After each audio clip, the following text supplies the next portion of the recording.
네, 박근혜 대통령의 즉각 퇴진을 요구하는 제11차 촛불 집회가 오늘도 어김없이 열립니다. 박 대통령의 탄핵에 반대한 보수단체는 특검 사무실이 있는 강남으로 집회 전선을 옮겼는데요. 네, 현경병 전 새누리당 의원 그리고 최진 세안대 대외 부총장과 함께 이 내용 포함한 정치권 이슈들 살펴보겠습니다. 어서 오십시오. 예, 안녕하십니까. 네, 반갑습니다. 가을부터 시작된 촛불 집회가 이제 겨울이 돼서도 해가 바뀌어도 계속되고 있고요. 이제 11주째를 맞이하고 있는데요. 특히 오늘은 세월호 참사 1000일을 앞두고 열리는 집회인 만큼 좀 의미가 더 있을 것 같습니다. 먼저 오늘 11차 촛불 집회 그 의미부터 좀 짚어보겠습니다. 먼저 부총장님 한 말씀 해주시죠.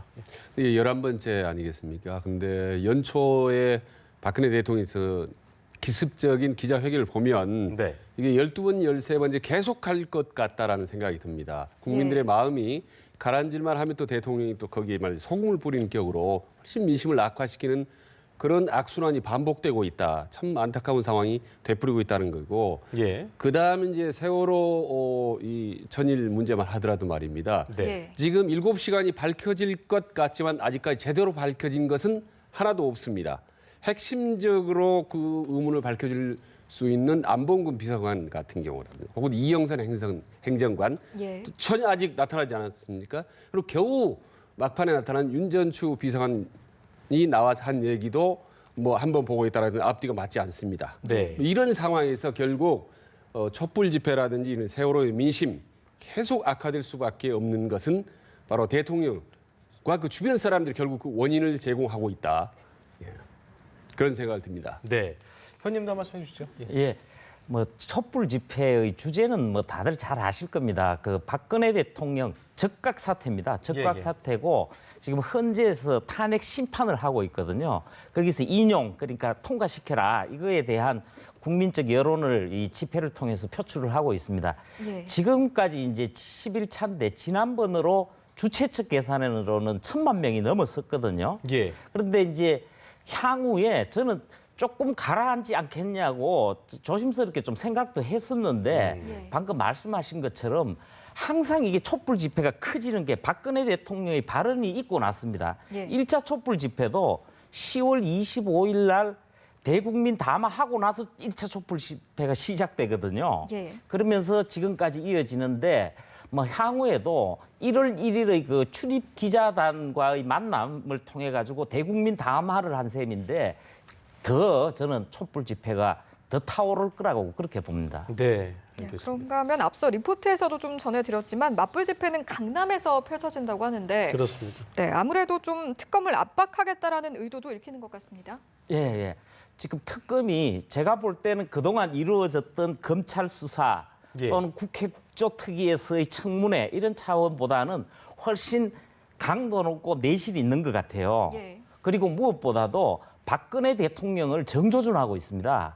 그리고 핵심 사안이 이제 뇌물죄, 제3자 뇌물죄를 중심으로 해서 수사를 진행하고 있는데 촛불 집회가 열리는 것에 대해서 박근혜 지지층이 일부는 있단 말이에요. 이 지지층들이 이제 맞불 집회를 진행해 왔는데 특히 이제는 헌재 앞에서도 일부 하지만은 특검 사무실 강남이 있으니까 그곳에서도 하면서 본인들의 의사를 좀 강하게 전달하려고 그러고 있는 것 같은데 민심과는 다소 거리가 있다고 봐야죠. 예.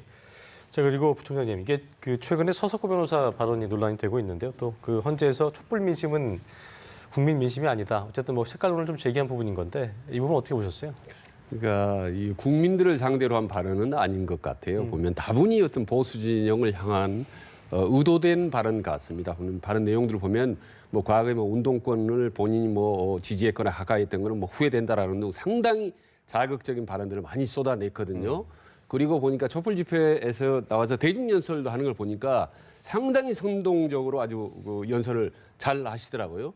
이거 보면은 마치 그걸 보면서 저는 어떤 느낌을 받았냐면 보수 진영이요 뭉쳐라, 총 걸게하라 이런 어떤 결과적으로 이게 박 대통령 측의 입장이라고 볼 수 있는 거죠. 그렇습니다. 예. 그런 부분을 대변하는 듯한 그런 모습을 보였는데 역시 민심하고는 이제 많이 동떨어져 있다고 봐야죠. 지지층 결집이 어느 정도 이루어질까요? 만약 그들이 원하는 그 바가 있다면, 그러니까 이제 헌재 입장에서도 보수층이 꽤나 모인다면, 그러니까 지금 뭐 박사모를 포함해서, 그러니까 성격을 달리하지만 보수층이 어쨌든 모인다면 예. 헌재에서도 판단을 내는 데 있어서 궁극적인 좀 그 국적으로 좀 이렇게 곤란할 수 있다 이런 예상도 있더라고요. 어떻게 이건 예상하세요? 대통령의 어떤 비리 의혹을 놓고 이게 옳으냐 그르냐로 묻힌다면 사실 보수 진영의 모임은 한계가 있습니다. 예. 근데 이게 바로 대선하고 연결이 돼 있거든요. 그렇기 때문에 자꾸 보수 진영도 이거를 대선 후보와 연결시키는 겁니다, 이게. 그래서 보수 진영이여 뭉쳐서 말해 진보 진영의 집권을 막아야 된다라는 이런 대선 구도, 보역 구도로 몰고 가버리기 때문에 예. 이 대통령이 문제는 별개로 자꾸 보수 진영이는 뭉치게 되는 거죠, 이게. 예, 그런 점이 상당히 이 대통령이 문제와는 별개로 국론이 분열된다. 그리고 우리의 대선은 올바른 지도자를 뽑는데 자칫 그 기준이라든지 이런 이 관점이 흐려질 수 있다라는 네. 점에서 많이 좀 우려가 되죠. 이런 것들이 이제 탄핵 사태의 본질을 좀 흐리고 있다 이런 지적도 있더라고요. 어떻게 보셔요? 예, 그럼요. 특히 이 발언을 한 장본인이 서석구 변호인단의 일원이거든요. 그렇습니다. 이번에 진행되고 있는 헌재 탄핵 사안과 이게 핵심 사안도 아닙니다. 내용이. 그런데 다분히 이제 국민 호소형이죠. 국민에게는 일단 자기 입장 아무 잘못 없다 그러잖아요. 예. 그 부분에 대해서 전반적인 원론을 짚고 난 다음에 이제 방금 말씀하신 것에 맞춰가지고 보수 진영을 비롯해서 지지층을 결집시키는 거예요. 그런데 제가 볼 때는 그렇게 성공적인 결과로 나타나기는 어려워요. 아까 그걸 물으셨으니까 그런데 여론조사를 보면 알 수 있습니다. 여론조사에서 박근혜 대통령의 지지율은요, 지금도 변화가 없습니다. 제가 그 대구 경북을 중심으로 해서 많이 확인해 봐도 이번만큼은 박근혜 대통령과 그 주변 사람들 이 정권에 대해서는 굉장히 비판적이고 변화될 네. 것 같지가 않아요. 예. 예. 그렇군요. 일단 뭐 근데 그 어쨌든 박 대통령이를 지지하지 않고 지금 사태가 싫어서 지지하지 않는다 하더라도 만약 대선이 됐을 때 그렇다면 차선으로 상대 진영에 대해 투표를 하게 되냐 이 부분도 저희가 좀 생각을 해봐야 되는 부분인 건데 이 부분은 어떻게 그 지역 그 사람들의 그 심리를 어떻게 좀 예상해 볼 수 있을까요? 제가 생각할 때는 제가 확인 또 많이 하고 있는데 네. 이런 것 같아요. 지금 그 두 가지 부분이 아주 중요한데 현지에서는 박정희 대통령과 박근혜 대통령을 구분시켰으면 하는 부분이 있어요. 예.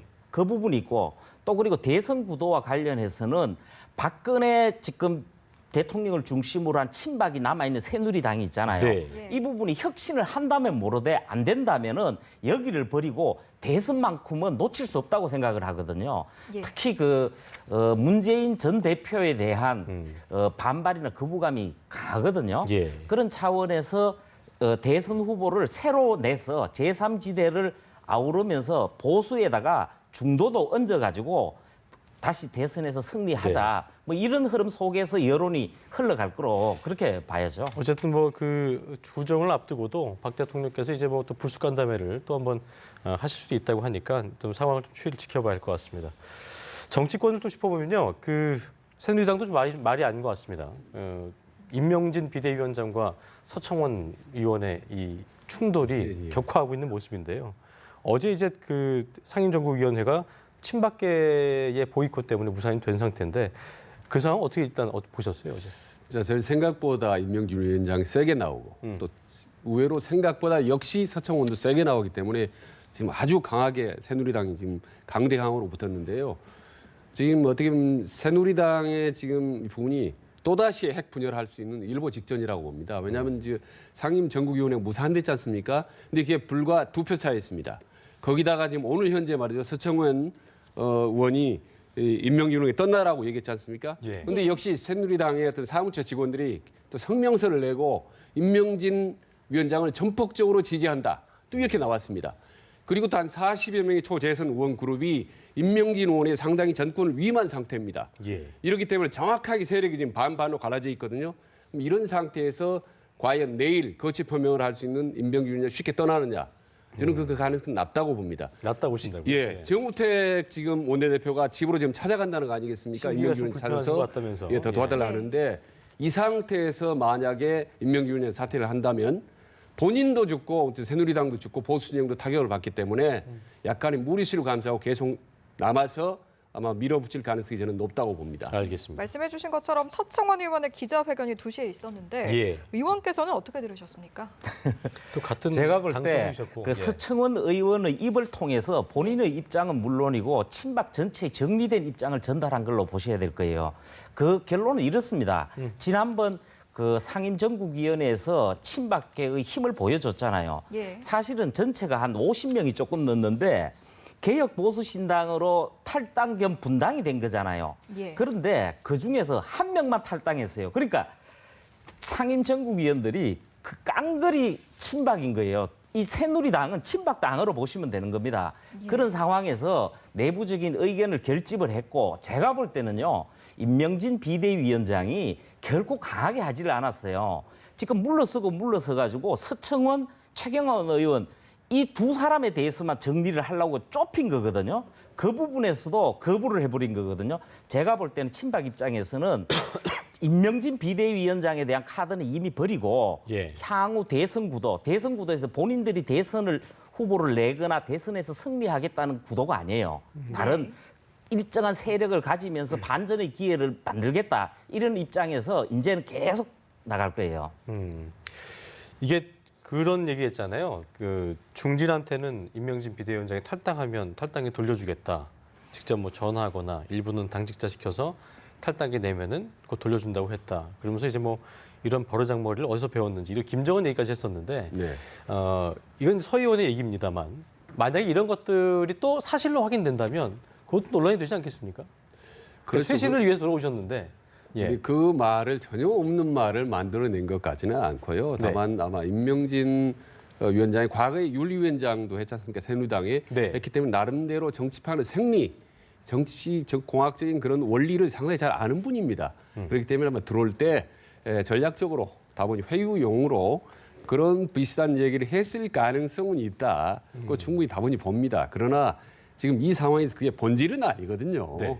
예, 그걸 가지고 뭐 옳으니 그러니 했느냐 아느냐 하는 거는 본말이 전도되는 거고 과연 친박계가 옳으냐 임명진이 옳으냐라는 민심의 대결과 새 대결 이 중에 어느 쪽으로 판결이 다르냐가 이제 문제죠. 근데 임명진 위원장이 그런 얘기를 했죠. 결국 이 게임은 내 거취와는 무관하게 내가 이길 수밖에 없다. 왜냐하면 명분이 확실하기 때문에.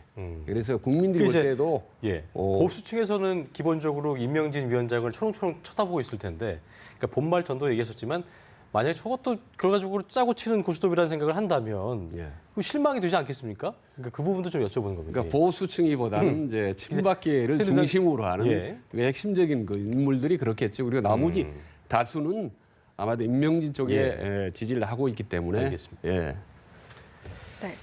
그런가 하면 다음 주에 반전 총장이 귀국을 하기도 하고 또 새누리당의 2차 집단 탈당 가능성도 있지 않느냐 이런 이야기도 나오고 있거든요. 저는 임명진 비대위원장이 사퇴를 하지 않을 수 없는 상황으로 가지 않느냐고 봅니다. 그렇게 되면은 2차, 3차 탈당은 불가피합니다. 지금 이미 지난번 1차 탈당 때 35명 중에서 잔류하고 있는 6명이 있잖아요. 그리고 수도권 의원들, 그리고 10여 명의 충청권 의원들, 탄핵에 찬성했던 의원들, 그리고 중도 성향, 이런 등등으로 해서 초재선 의원 아까 말씀하신 부분까지 포함해서 광범위하게 이루어질 수는 있습니다. 그런데 또 생각해야 되는 부분이 끝까지 친박에 남아서 본인들의 정치적 그 명운을 이어갈 수 있다고 생각하는 사람들도 5, 60명이 지속적으로 존재를 하거든요. 그런 상황이 있는데 여기서 이 판에 결정타를 날려줄 게 이제 반기문 유엔 사무총장, 전 유엔 사무총장의 귀국인데 다음 주에 이제 그분이 귀국을 하게 되면은 제가 볼 때는 새누리당으로 갈 수는 없거든요. 그렇게 되면은 2차 탈당 정도가 아니라 상당히 가속화된 정치 변화를 보수 진영 안에서 가져오고 보수 진영 자체라기보다는 지지층 자체도 상당히 대선 구도로 옮아가면서 이쪽이 희망을 가지겠죠.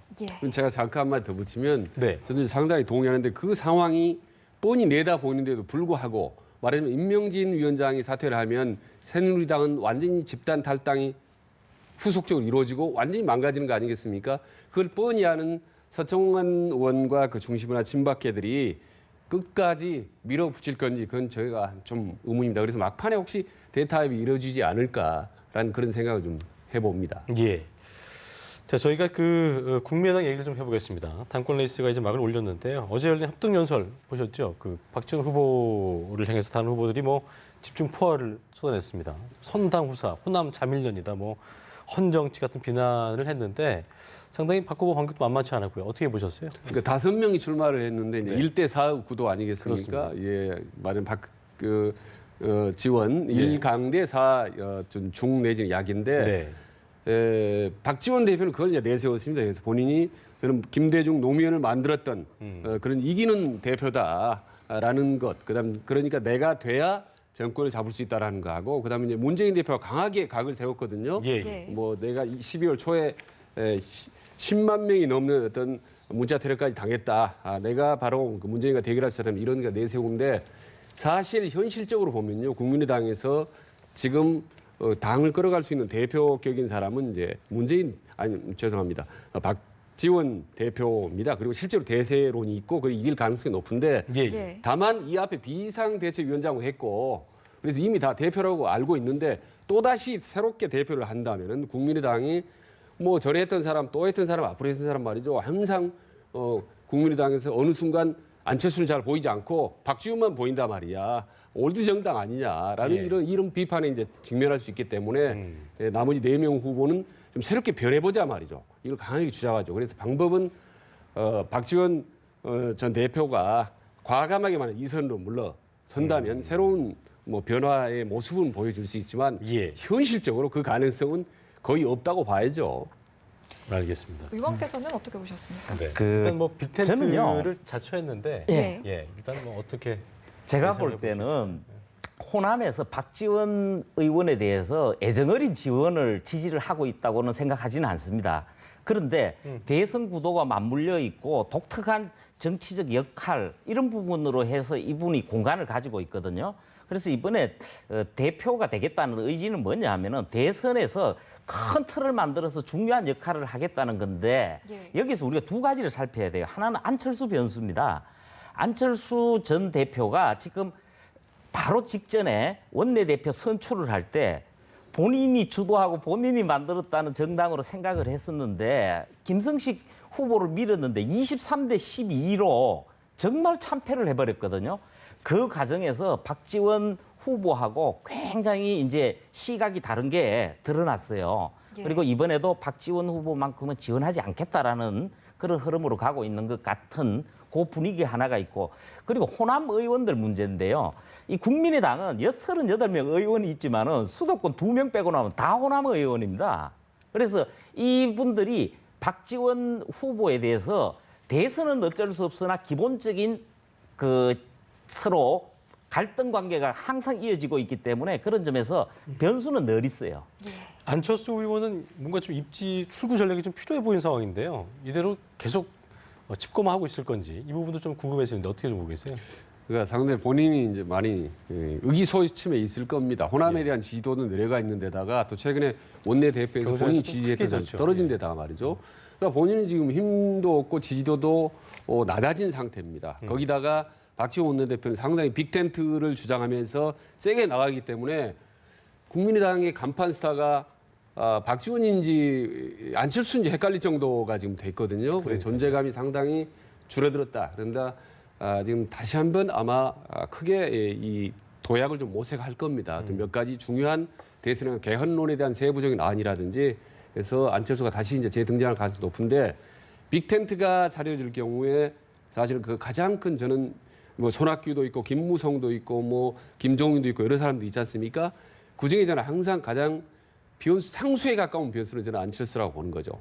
다른 분은 거중 조절이 가능하지만 안철수는 제가 보는 끝까지 갈 가능성이 매우 높기 때문에 이 부분을 어떻게 하느냐 그 핵심적인 키는 박지원 대표가 이제 그 역할론에 달려 있다고 보는 거죠. 그리고 이제 호남당이라는 말을 들으면서 이제 기존에 안철수 전 대표를 바라보고 국민의당을 지지하는 지지자들 같은 경우에는 그런 말이 나온 상황에서 국민의당을 더 이상 쳐다보지 않을 또 그런 개연성이 있기 때문에 이 부분을 또 쉽게 버릴 수는 없는 부분이라는 거죠. 그러니까 말씀하신 대로 박지원 비대위원장의 앞으로의 어떤 결단이 좀 필요해 보이는 상황인 것 같습니다. 그리고 한 말씀 더 보시면 박지원 대표 같은 분의 생각은 호남당으로 가버려야 하는 것이 오히려 우리의 역할이 커질 수 있다. 호남이 아. 똘똘 뭉치면 그 호남 수도권까지 해서 호남의 전반적인 입지가 커진다는 것이고 안철수는 가나 호남색을 탈피해야 된다는 겁니다. 그 점이 이제 근본적으로 차이가 있죠. 네. 예.